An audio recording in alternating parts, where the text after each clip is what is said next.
동덕여대가 남녀 공학 전환을 논의한 사실이 알려지면서 학생들이 강하게 반발하고 있습니다. 논란은 다른 여대에도 확산되고 있는데 어떤 상황인지 김주영 기자와 함께 따져보겠습니다.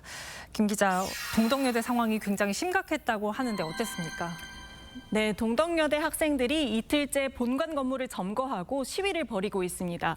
학생 몰래 추진하는 남녀공학 전환을 반대한다면서 근조 화환이 설치됐고 일부 폭력 사태도 있었습니다.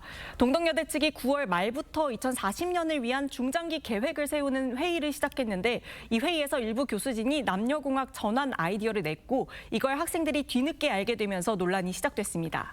그런데 대학 차원에서 공학으로 전환하자는 아이디어가 나온 이유가 뭡니까?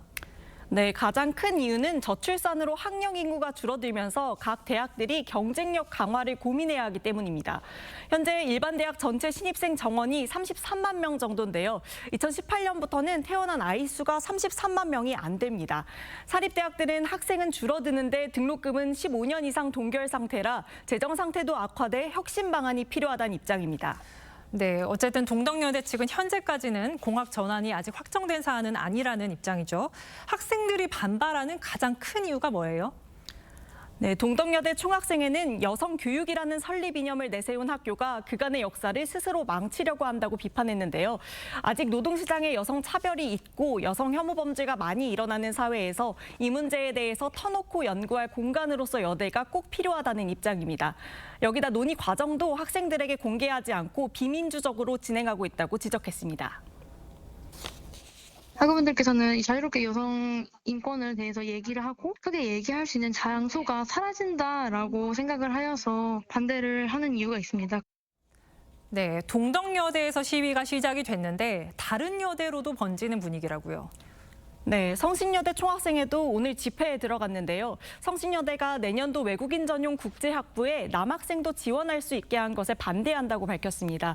서울여대 학생회도 시위를 시작했는데 동덕여대가 남녀공학으로 전환할 경우에 다른 여대들도 도미노처럼 공학 전환을 할 걸 우려한 것으로 보입니다. 네, 그런데 이전에도 이렇게 여대가 공학으로 전환하려고 했던 사례들이 있었나요?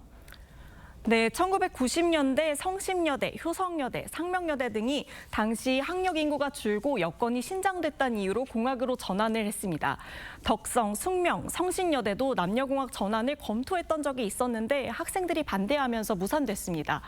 초저출생으로 학력 인구가 줄어드는 영향은 사실 중고등학교부터 먼저 현실화되고 있는데요. 여중, 여고, 남중, 남고로는 학생 수가 채워지지 않아서 남녀공학으로 전환하는 경우가 늘어나고 있습니다. 이러한 인구학적인 특성을 지니고 있는 지금 현 상황 안에서 여대는 어떤 역할을 할 수 있는지 특화할 필요는 있지 않을까. 네, 그동안 우리 사회가 여대의 존재 이유에 대해서 논의할 기회가 여러 번 있었던 것 같은데요. 이번에 학생과 학교 간 충분한 대화로 이 문제를 잘 해결해 나갔으면 좋겠습니다. 김 기자 잘 들었습니다.